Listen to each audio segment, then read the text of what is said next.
Happy CTV Day, Broncos. It's been a chilly week, but a good one with classes being canceled for the second time this semester on Wednesday due to the 5 inches of snow Mother Nature dropped on Tuesday night. I'm sure everyone can agree with us saying God bless Mother Nature. We've got a busy show today, so let's dive right into it.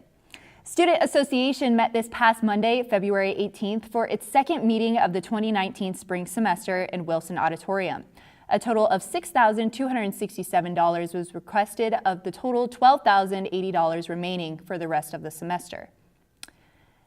Essay discretionary request a total of $2,500. These funds will be used for Bronco Bash taking place later this spring. Of the total amount, $1,500 was requested for prizes to be distributed at the event. $125 was requested to bring in a cash machine, a new game for students to use at the event. $375 was requested for prizes specifically to be used for the cash machine. $500 was requested for discretion of any other fees needing to be covered for the event. The request was approved in full. Alpha Chi requested a total of $1,537.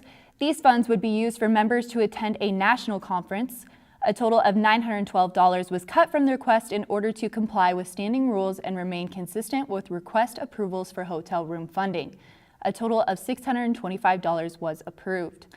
Rounding out the requests of over $500 was the Cribs and Cupboard, as they requested a total of $660. Of the total, $500 was requested to get food vouchers from Russ's Market. $160 was requested to get more shelving units for the group's storage space. These shelves will add more unit space needed since the group has received a larger storage space on campus. The request was approved in full. Overall, a total of $6,725 was approved, leaving a total of $5,355 available in the SA unallocated fund. The next SA meeting will be held on March 4th at 7 p.m. in Wilson Auditorium. After being a part of the Inter-Greek Council IGC since 2013, Phi Mu Alpha Sinfonia is resigning and once again filing only as a music honorary on campus. This is a process that has been considered and in the works since early fall, occurring after a unanimous decision from the fraternity in regards to scheduling conflicts, timetables, recruitment issues, and a lack of benefits. According to Alumni Relations Officer and previous president of Sinfonia, Aaron Spracklin, Sinfonia has always been more of a social club for musicians and those that appreciate music. It recognizes the bond that specific people can form through the appreciation of music. By joining IGC, Sinfonia hoped to expand their reach on campus and show people that it wasn't just for music majors, but anyone with an interest in music.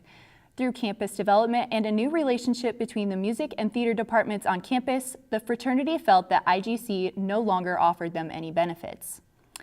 The IGC exists to act as a governing body, hold standards of expectations, provide funding, and organize social activities for Greek life on campus. However, Sinfonia is already held to a set of regulations as it is one chapter and national honorary. As an honorary, they would be able to work from a different set of funds and save money by not paying fees to IGC. In recent years, Sinfonia lost potential members when they had to wait for bid night to actually allow people to join. By leaving IGC, Sinfonia will be able to adhere to the national headquarters swearing-in process and hopes to have better retention rates from potential members. Spracklin said, and quote, "We expect better member retention as well as better recruitment because we're not working through bid night to solidify our members. We're solidifying them ourselves and we're regulating that ourselves," end quote. The vote on whether Sinfonia can leave will take place during the next IGC meeting on February 26th. Voters will include all members, fraternity and sorority presidents and vice presidents or co-presidents, along with IGC representatives. If passed, Sinfonia will be on a 6-month probation before officially severing ties. Next up, we check in on the forensics team once again, who is competing this weekend on Saturday and Sunday in the Morrison Reeves Science Center. Most recently, the forensics team brought home 6 state titles from the state tournament on February 9th in Lincoln, Nebraska. The 6 titles in the state tournament was a new team record at the event, with sophomore Courtney Hansen earning 1 state title, junior Allie Kennan earning 2, and senior Carly Spotsville-Zone earning 4 state titles, with one of the 4 being shared with Kennan. This coming after the forensics team qualified everyone to the national tournament the week prior. The forensics team is on a roll, as always. Each season is different and unique as you get new groups of students that come in. There's always going to be a new energy, a new sense of adventure, a new sense of patterns of behavior that each team takes on that's different than the team before. Last year's team was dominated by 3 very strong seniors. This year's team, we have 1 senior who is amazing, Carly Spotsville-Zone, but what's even more amazing is that the entire team is working together in order to do really well. I am really, really proud of them. We have a rate of return for the events that they are doing that's higher than they have been in years past. We don't have as many events that are working for qualification, but we have a great rate of those events that are out qualifying.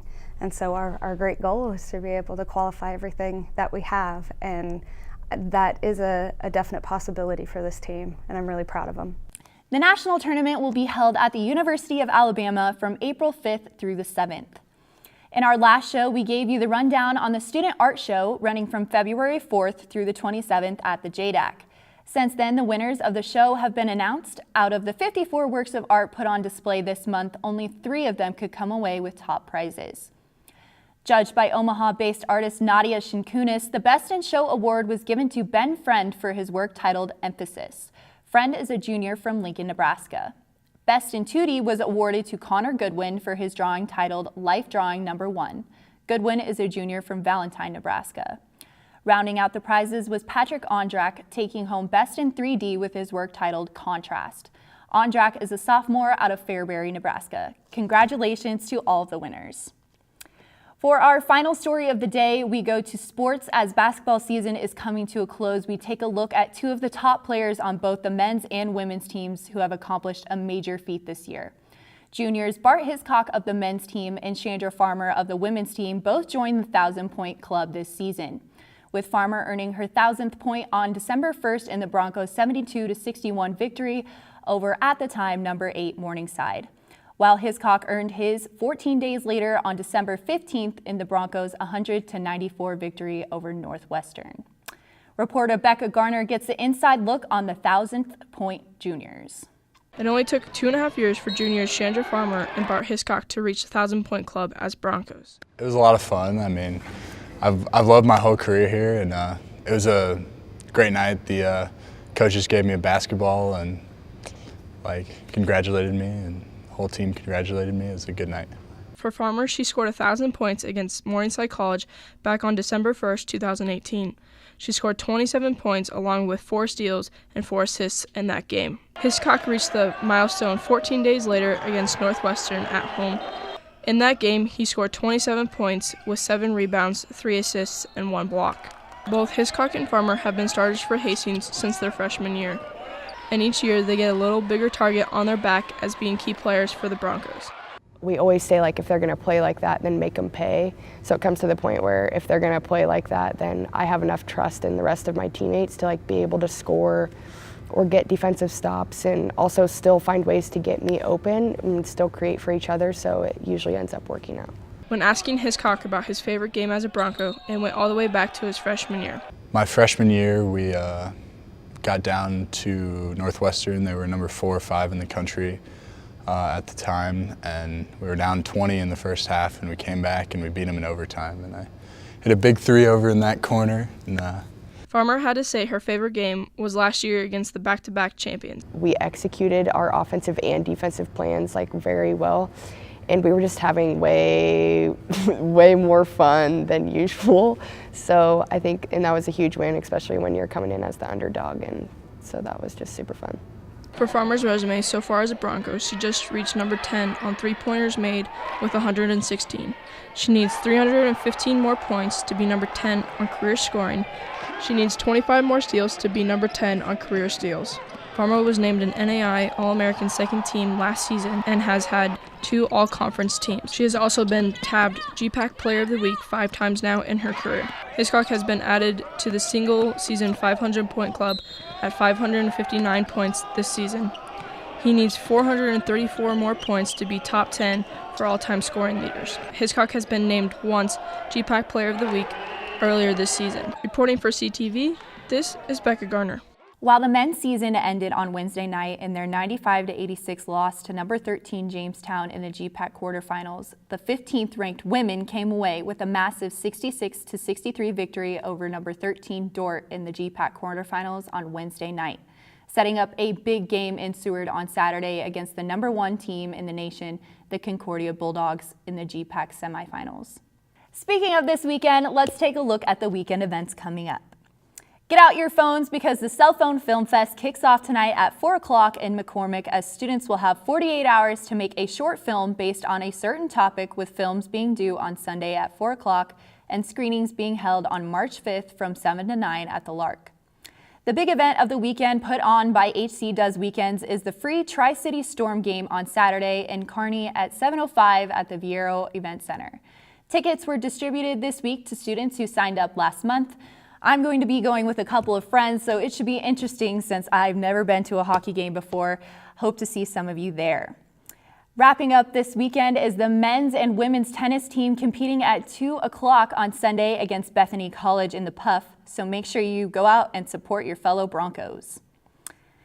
Be careful if you are going out this weekend, though, as the snow from Tuesday night will return this weekend, with some light freezing rain coming tonight and temperatures dropping to 27 degrees, leading into a snowy Saturday with snow accumulating from 3 to 5 inches and just a high of 30 degrees. So hopefully the roads will be clear before the hockey game that night. Saturday night we'll see a low of 17 degrees with winds picking up to 23 miles per hour. Sunday we'll see a break in the rain and snow with sunny skies, but still only a high of 23 degrees and a low of 6 degrees on Sunday night. That's all for this edition of CTV. Make sure to follow us on Twitter, Facebook, and Instagram at HC Collegian, and be on the lookout for more CTV and CTV Sports on Fridays and Mondays, as well as the latest edition of the Collegian newspaper, which is out today.